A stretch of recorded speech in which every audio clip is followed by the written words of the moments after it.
In this presentation, you will learn how the UN's Agenda 21, or Sustainable Development, affects property ownership. You will also find sources for additional information. As Americans, our property rights matter.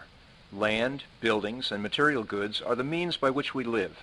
Without rights over our property, we have no rights over our very means of survival, and therefore we are no longer free. Our founding fathers knew this and declared our rights unalienable, meaning no person could ever take them away. So critical are property rights that our Constitution protects them in the Fifth Amendment. No person shall be deprived of life, liberty, or property without due process of law. Individual rights and freedoms are two elements that make America exceptional. Not all nations think that way. Sustainable development was coined in a 1987 report to the UN called Our Common Future. It is defined as development that meets the needs of the present without compromising the ability of future generations to meet their own needs. This sounds fine, until you read the report. It states, poverty is a major cause and effect of global environmental problems. It then blames nations like the United States for consuming too much and having too much wealth, much of it in the form of private property. The report concludes the only way to make the future sustainable is to reduce America's living standards and transfer our wealth to developing nations.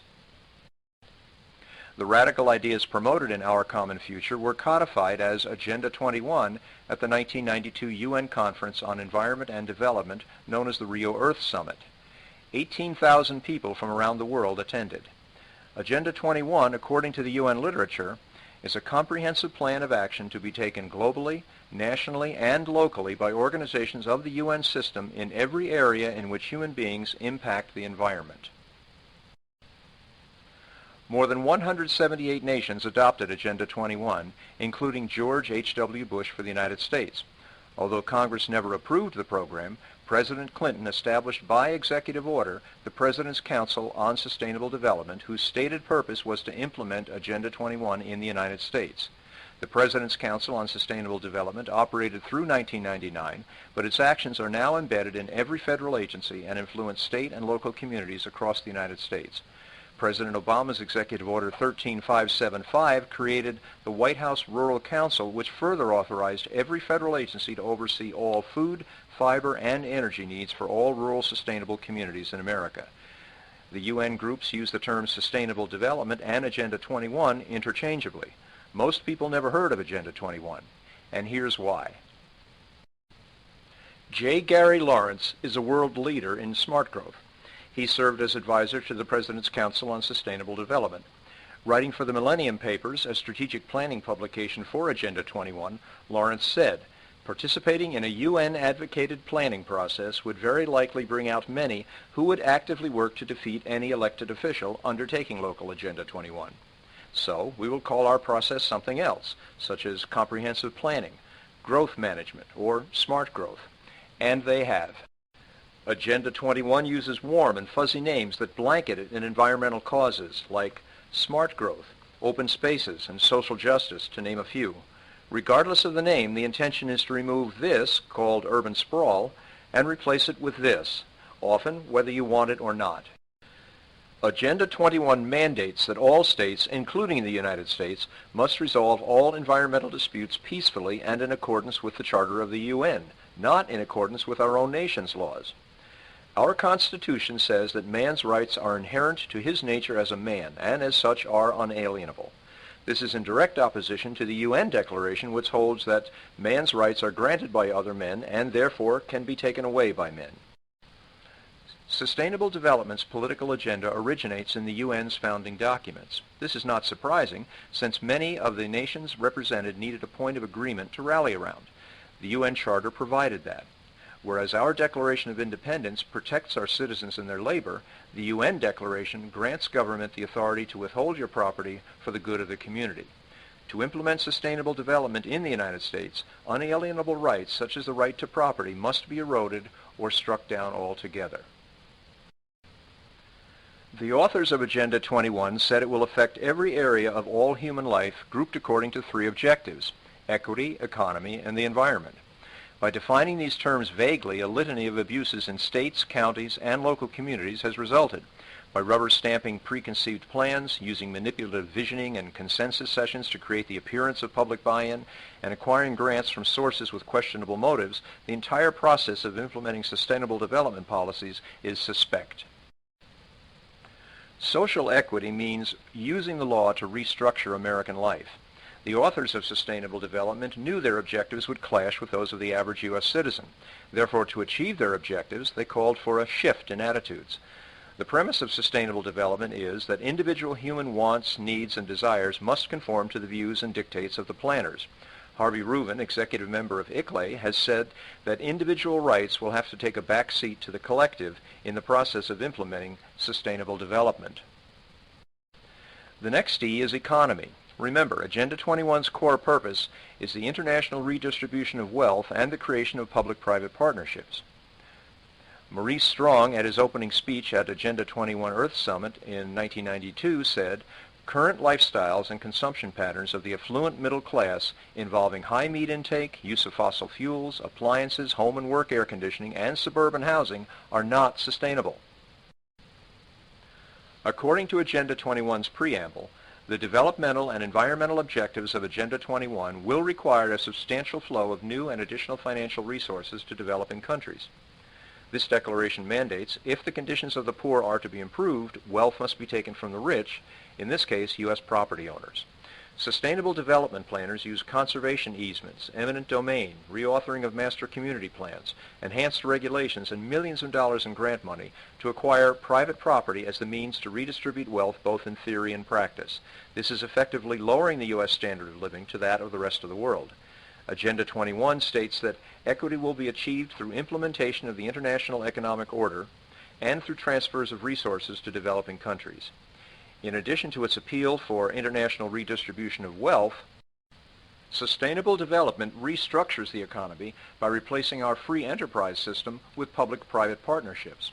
Public-private partnerships provide lucrative contracts for those companies partnering with the government and non-governmental agencies, while non-partnered companies struggle to survive against their subsidies, regulations, tax breaks, and insider privileges. With it goes the free market system. Sustainable development places nature over man. According to the Rio Declaration, human beings are at the center of concerns for sustainable development. We are only entitled to a healthy life if it is in harmony with nature. It continues, to achieve sustainable development, states should reduce and eliminate unsustainable patterns of production and consumption. Most people support laws to protect the environment. Sustainable development uses the environmental movement as the means to promote a political agenda. ICLEI is the non-governmental organization tasked with rolling out sustainable development. Their action plan restructures the world's governments so that all people will be the subjects of a global collective. The implementation requires the surrender of many individual and property rights. Once fully implemented, ordinary people will be left unprotected from de facto decrees placing nature above man while relegating man to the status of a biological resource. The method of implementing sustainable development in communities is alarming. Projects are often initiated by groups such as ICLEI or the American Planning Association, who create fear over problems portrayed as a crisis. Farmland development, urban sprawl, poor water management, wildlife preservation, or too many cars on the freeway are examples. Stakeholder council meetings are typically arranged under the auspices of soliciting input from community members. Often these are already supporters of the plan. Surveys poll a small number of residents and include loaded questions such as, which of the following areas do you think should be protected or acquired? A typical stakeholder council meeting is run by a trained facilitator. His job is not to enter all views into the record, but to guide the group to a predetermined consensus. Tactics vary between facilitators, but consensus generally is reached by subtly marginalizing opposition while recording the good ideas and allowing criticism only for the bad ones.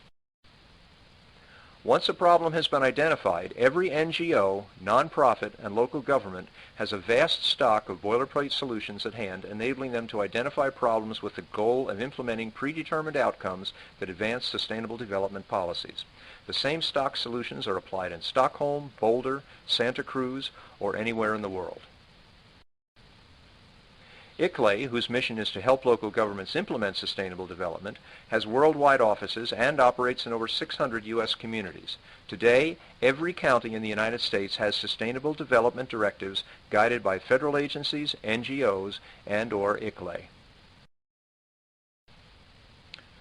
NGOs often gain local community compliance with promises of funding grants. Their list of money sources is impressive and includes the Nature Conservancy, the Sierra Club, the National Audubon Society, the American Planning Association, and the National Teachers Association.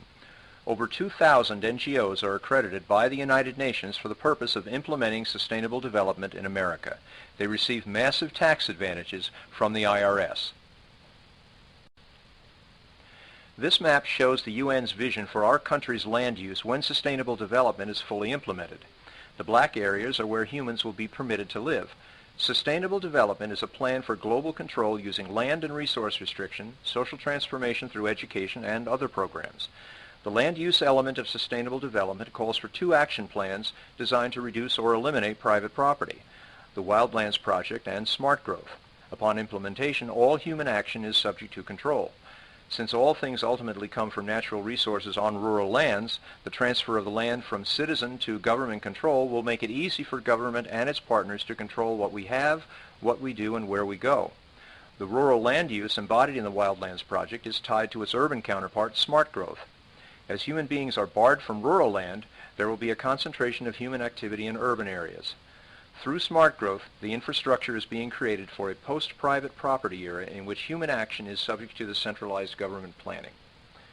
Sometimes called comprehensive planning or growth management, Smart Growth is the centralized control of every aspect of urban life, including energy and water use, housing, population growth and control, public health and dietary regimens, resources and recycling, social justice and education, toxic technology and waste management, transportation and air quality, business, and economic activity. Citizens are becoming aware. Commissioners in Carroll County, Maryland abolished the Office of Sustainability.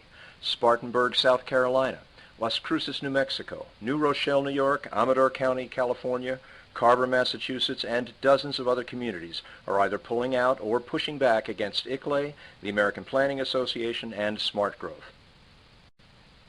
Here are 8 steps officials can take to protect their citizens' property rights.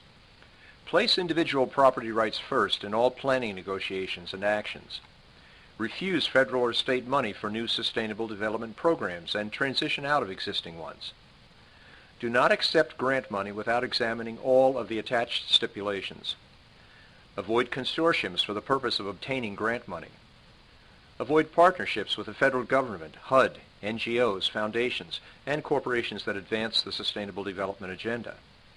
Be certain any plan you implement can be repealed if it is found to infringe on individual property rights.